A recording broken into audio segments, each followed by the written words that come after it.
नमस्कार दोस्तों, आइए आज हम जयशंकर प्रसाद द्वारा रचित कविता कामायनी के आशा सर्ग के द्वितीय सर्ग के बारे में चर्चा करेंगे।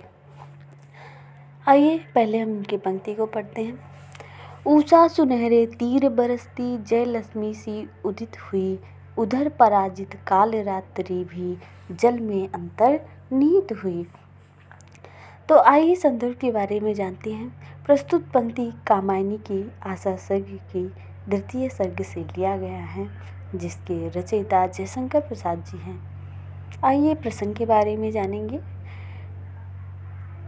यहाँ कवि ने प्रलय की रात्रि की समाप्ति व नव सर्ग के प्रभात का वर्णन किया है। आइए अब हम व्याख्या के बारे में जानेंगे। उषा सुनहरे तीर बरसती जय लक्ष्मी सी उदित हुई है। उषा का मतलब है प्रभात या सुबह। सुबह की सुनहरे किरण जो है, सुबह की सूर्य की जो सुनहरे किरण हैं, जो छोटी छोटी किरणें हैं, वो सुनहरे तीर बरसती का मतलब यहाँ पे बाणों की वर्षा करती हैं। सुनहरे बाणों की वर्षा करती हुई जय लक्ष्मी सी उदित हुई है। जय लक्ष्मी का मतलब है विजय की, और उदित का मतलब यहाँ पे है शोभा के समान निकली। उदित का मतलब है निकली। यहाँ पे उधर पराजित काल रात्रि भी जल में अंतर्निहित हुई, और उधर उसके निकलने के साथ ही मतलब सूर्य की किरणों के निकलने के साथ ही प्रलय की रात भी उससे, काल रात्रि का मतलब यहाँ पे है प्रलय की रात्रि। पराजित मतलब हार खाई हुई भी जल में अंतर्निहित हुई। जल में अंतर्निहित हुई मतलब जल में डूब गई है। अंतर्निहित मतलब डूबना होता है, तो जल में डूब गई है। अब हम नेक्स्ट पंक्ति को पढ़ेंगे।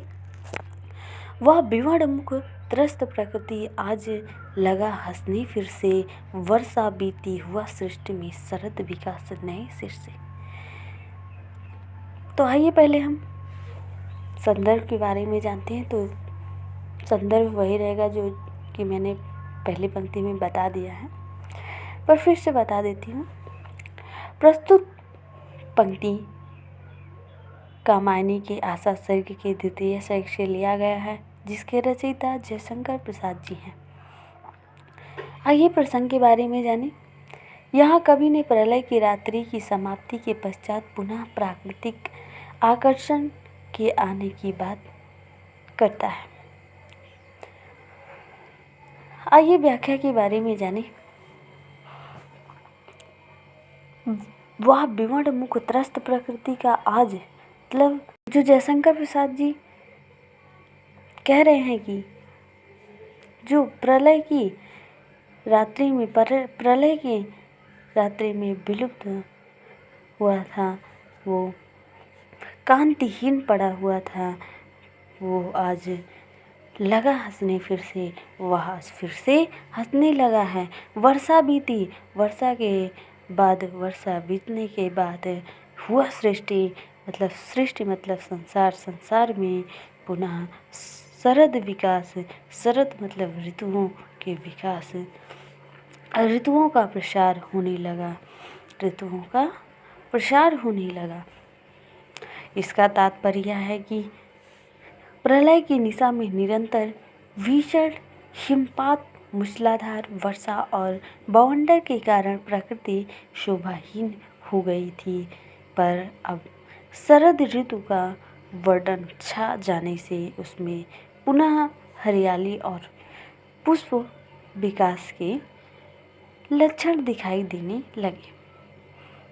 तो हमारा वीडियो पसंद आया तो प्लीज़ शेयर और लाइक करना ना भूलें। अगर न्यू है तो सब्सक्राइब करें। जय हिंद, जय भारत।